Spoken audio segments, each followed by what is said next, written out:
Père Jean. Donc, il ne nous sauve pas une seule dimension et puis il laisse les deux autres. Il nous sauve dans toutes ces trois dimensions. Oui, vas-y. Merci Père pour l'enseignement. Moi, ma question, j'aimerais savoir quelle prière doit-on adresser à l'Esprit Saint afin qu'il puisse nous révéler ce que nous devons faire réellement, comme ce que vous venez de dire. Parce que moi, ce n'est pas une manière de me vanter. Avec mes mains, j'ai fait un peu de tout. Quand j'ai fait un peu de tout, c'est-à-dire, depuis mon bas âge, depuis que j'ai grandi, actuellement, chez moi à la maison, s'il y a un problème sur l'électricité, j'ai fait. Plomberie, j'ai fait un peu de tout. C'est que je m'en sors dans toutes choses. Donc, j'aimerais savoir réellement quelle prière je dois adresser à l'Esprit Saint pour que je puisse exercer de là. Voilà, je ne veux pas travailler pour quelqu'un, je veux ça. Et ce séminaire, ça tombe bien. Depuis un bout de temps, je demande à Dieu qu'est-ce qu'il doit faire réellement. Parce que je ne veux pas travailler pour quelqu'un, je veux faire un travail dans lequel je vais exercer. Parce que j'ai des talents. Il m'a donné, mais je ne sais pas quelle prière faire exactement pour que je puisse activer ça. Donc j'aimerais savoir quelle prière on doit adresser pour moi à l'instruction pour pouvoir activer cette clé. Merci. D'accord, merci.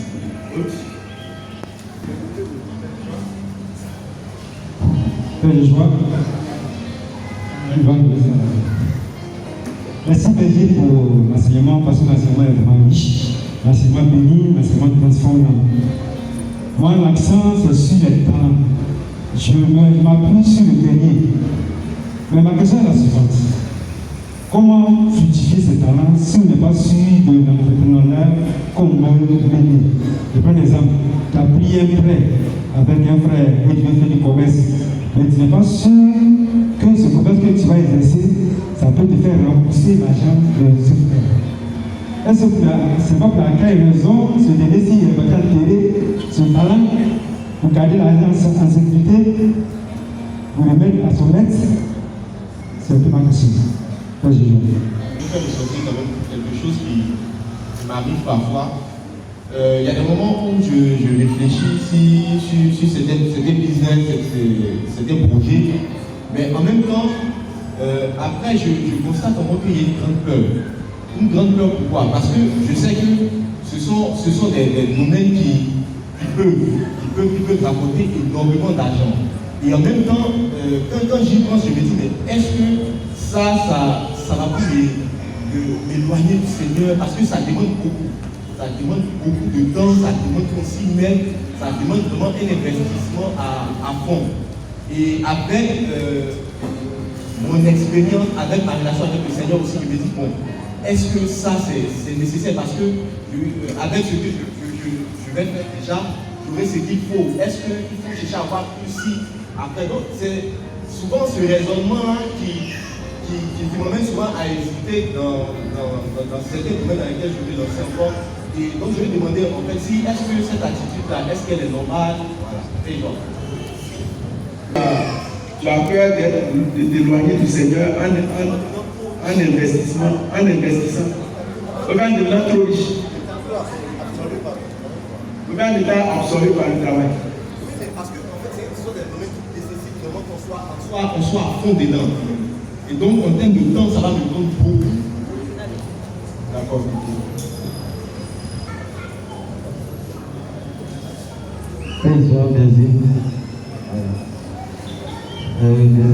Merci pour l'enseignement. Voilà. Ce que je veux dire, Dieu dit l'or et l'argent, ça lui appartient. Et l'or et l'argent, ça lui appartient. Et puis, il ne donne pas à ses enfants qui ont besoin de l'argent. Et est-ce que Dieu ne veut pas qu'on fait, comment on appelle, on tisse une alliance avec lui, ou alors faire sa volonté exactement? Puisque avec Salomon, il a dit qu'il n'a pas demandé l'argent, mais il va te rendre le fils. Ça veut dire que Dieu peut rendre le fils à qui il veut. Fais des autres. Quelle est la question? Je n'ai pas dit. Ma question est, l'or de l'argent, ça appartient à Dieu. Oui. Et puis, il ne donne pas à ses enfants. Puisqu'il a donné à Salomon, il dit qu'il a le fils. Donc, si cela, l'argent appartient à Dieu, c'est l'enfant qui a besoin d'argent. Dieu doit nous donner. Mais oui, il doit nous donner. Salomon n'a pas demandé à l'équipe payée qui doit nous donner. D'accord. Ok. Merci Benjamin pour l'enseignement. Tout à l'heure, tu as dit dans ton enseignement que les chrétiens doivent investir dans tous les domaines possibles, comme les païens le font. Moi, je veux savoir, est-ce que le chrétien peut investir dans un bar ou dans un maquis? Amen.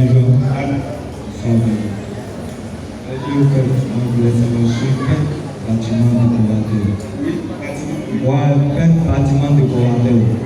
Je reste le métier depuis longtemps, depuis le bas âge. Mais c'est pas le travail, quand il y a grave, je ne sais pas, ça va. C'est pourquoi D'accord, ok.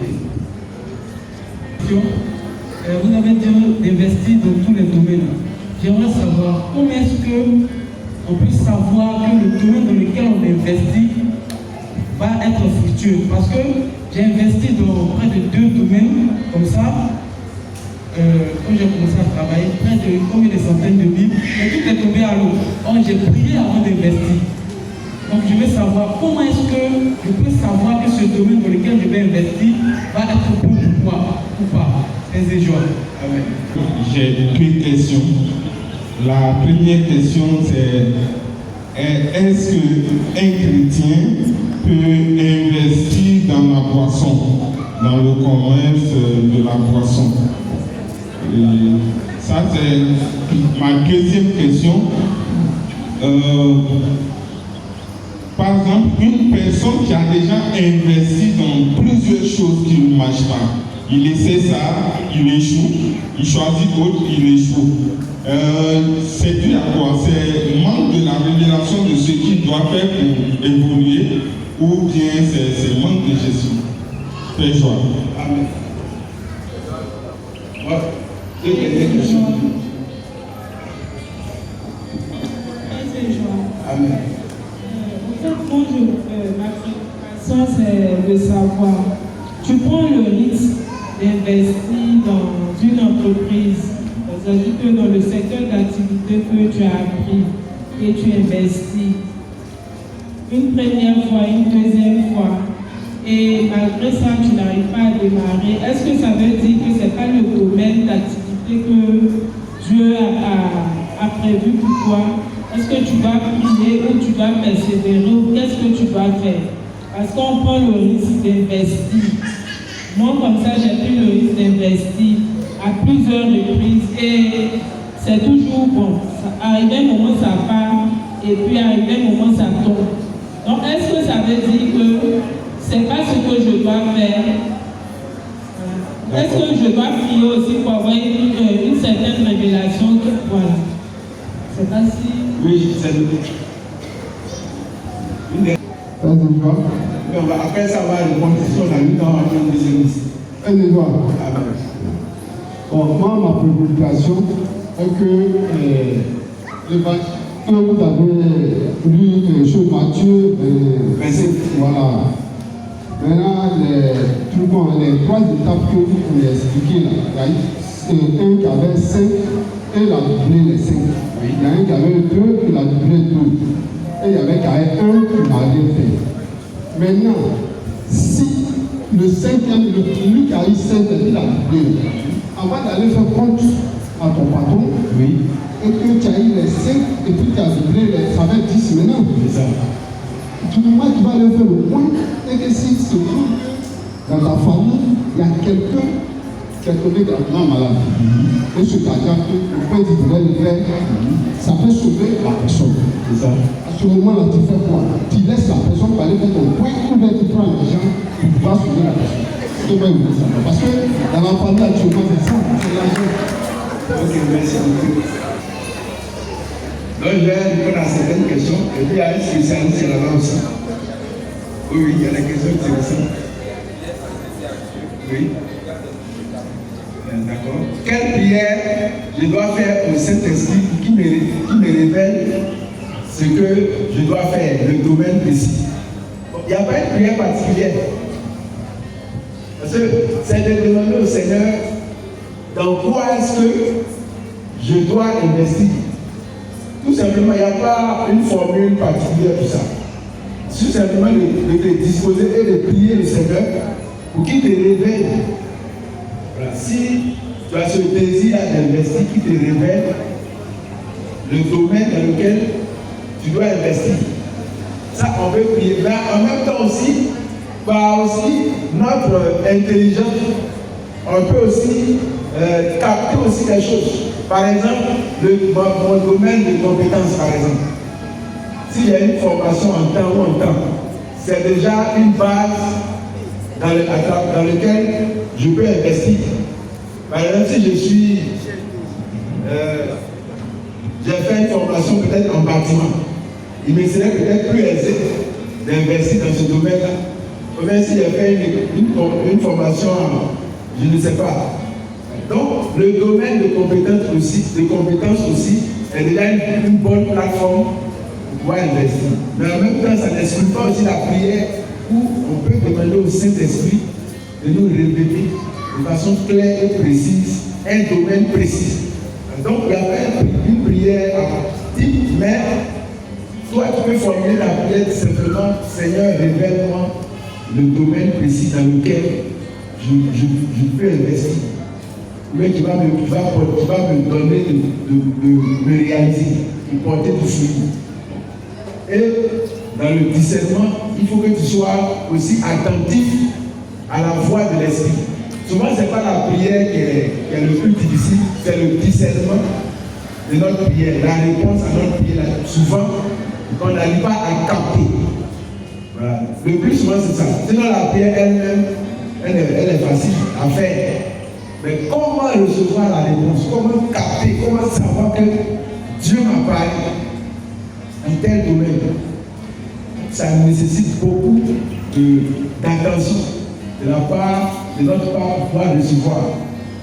Par exemple, tu as demandé à Dieu de te parler et puis le lendemain matin, tu croises un frère qui te parle d'une activité particulière. Ça peut être une réponse à ta prière. Tu as demandé à Dieu, révèle-moi, je vais faire quelque chose, je vais investir. Et puis, tu croises quelqu'un le lendemain, les temps qui suivent là, et puis tu parles de, ah vraiment, je sens le désir de... En tout cas, il te dit quelque chose, une activité qui... Et puis, tu n'as pas prêté attention, mais ça peut être la voix de l'esprit qui est en train de te parler, là, qui te dit, voici tel domaine que le Seigneur veut te présenter, par exemple. Père, joie. Donc la prière, elle est libre, elle est simple, mais c'est de prêter attention pour capter la réponse du message que Dieu va nous donner. Dieu nous répond toujours, mais le plus souvent, on ne prête pas très attention à la suite. C'est très important.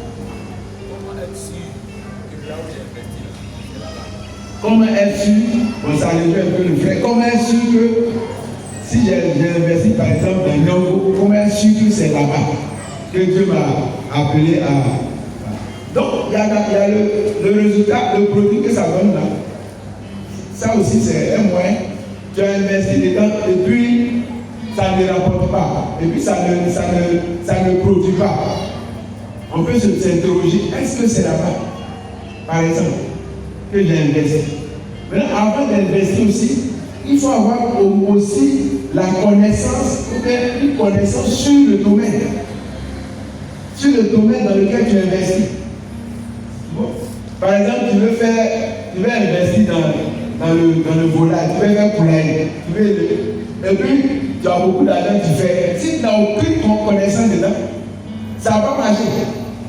Tu ne sais pas combien d'aliments un poulet doit manger par jour, combien de sacs, quels sont les vaccins, tout ça, si tu ne sais pas ça, tu vas pouvoir injecter de l'argent, ça va marcher. Donc il faut aussi avoir une connaissance sur le domaine, dans le domaine dans lequel je vais venir. Il faut te former dedans. Si tu as prié, tu as reçu que c'est ça, il faut te former sur ce domaine. Parce que le Saint-Esprit ne fera pas tout. Il faut que tu aies une connaissance de ce domaine précis. On va parler de la gestion de... Il faut qu'on ait une connaissance de ça. C'est très important. Je vais laisser le frère là parler aussi un peu de ça aussi, sur ce point-là. Autre point. Alors, la peur et puis l'hésitation oui. de pouvoir amasser trop d'argent, Oui. absorbé par l'activité que je vais faire. D'accord. On va le faire à ça. Est-ce que souvent il peut avoir peur soit d'être absorbé par le temps. Et quand tu investis là, ça prend du temps. Il faut que tu aies le temps pour pouvoir suivre ça. Est-ce que ça ne va pas m'éloigner de Dieu? Est-ce que ça va pas prendre tout mon temps au point où peut-être que je ne pourrais plus venir au messe, faire la prière, ou bien un autre volet de sa prière aussi? Est-ce que si je deviens trop riche là, ce n'est pas un danger pour moi, comme une prière, quand c'est David qui avait fait la prière là?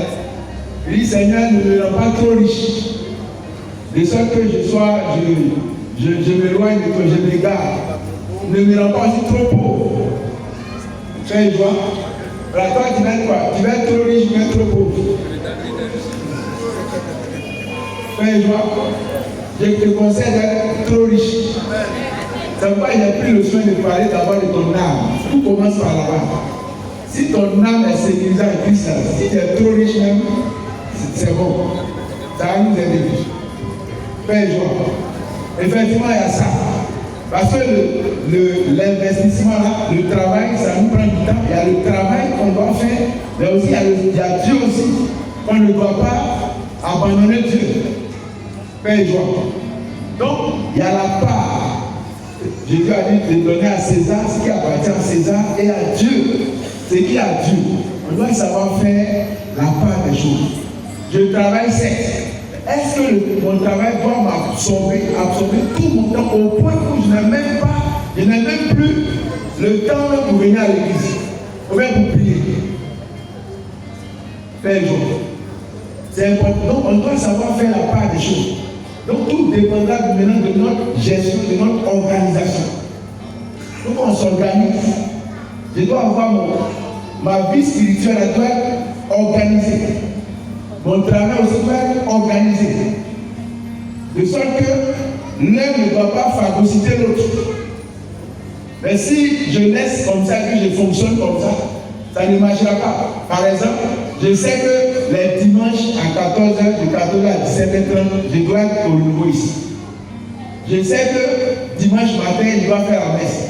Donc, j'organise mon programme de travail en sorte que quand l'heure de Dieu arrive là, je sois présent dans la présence de Dieu. Maintenant, quand j'ai fini de faire pour Dieu, il faut que je ne pas travailler. Il faut qu'on soit professionnel. Tu ne dois pas perdre tout le temps à l'église alors qu'il y a le travail. Tu ne dois pas aussi être absorbé par le travail au point où tu n'as plus le temps pour Dieu. Ça, c'est pas bon. Donc, c'est une organisation que tu dois avoir, une organisation rigide. C'est très important. C'est pourquoi tu dois définir des principes. Tu dois avoir des principes. Si tu n'as pas de principes, tu vas t'attendre, tu vas évoluer comme ça, à gauche, à droite, selon les temps et les circonstances, et ça ne va pas t'arranger. Ta vie spirituelle doit être déjà organisée. Par exemple, je sais que chaque jour, je dois faire mon rosaire. Donc ça, mon travail ne doit pas m'empêcher de pouvoir faire mon rosaire. Je sais que chaque dimanche et chaque mardi soir à 18h30, je dois être à la réunion, à la prière ici. Mon organisation doit pouvoir me permettre de pouvoir finir mon travail à temps et de venir prendre la place que j'ai pour Dieu ce jour-là. Donc ce sont des organisations bien ordonnées, bien précises qu'on doit faire. Parce que nous sommes dans le monde, mais en même temps, nous ne sommes pas du monde. Nous sommes aussi en Dieu. Donc, à César, ce qui est à César, et à Dieu, ce qui est à Dieu. Une organisation très rigide. Quand on doit travailler, on travaille. Quand on doit faire l'œuvre de Dieu, on le fait aussi bien. Père joie. C'est important. On peut gérer plusieurs entreprises même et puis être bon chrétien. Tu peux avoir 10 entreprises, toi seul, et puis continuer d'être bon chrétien. Ça, c'est ça. Parce que la source même de nos entreprises, c'est en Dieu. Donc, nos entreprises, on peut les gérer et être un bon chrétien. C'est important. C'est un peu comme l'image, l'évangile de Marthe et Marie.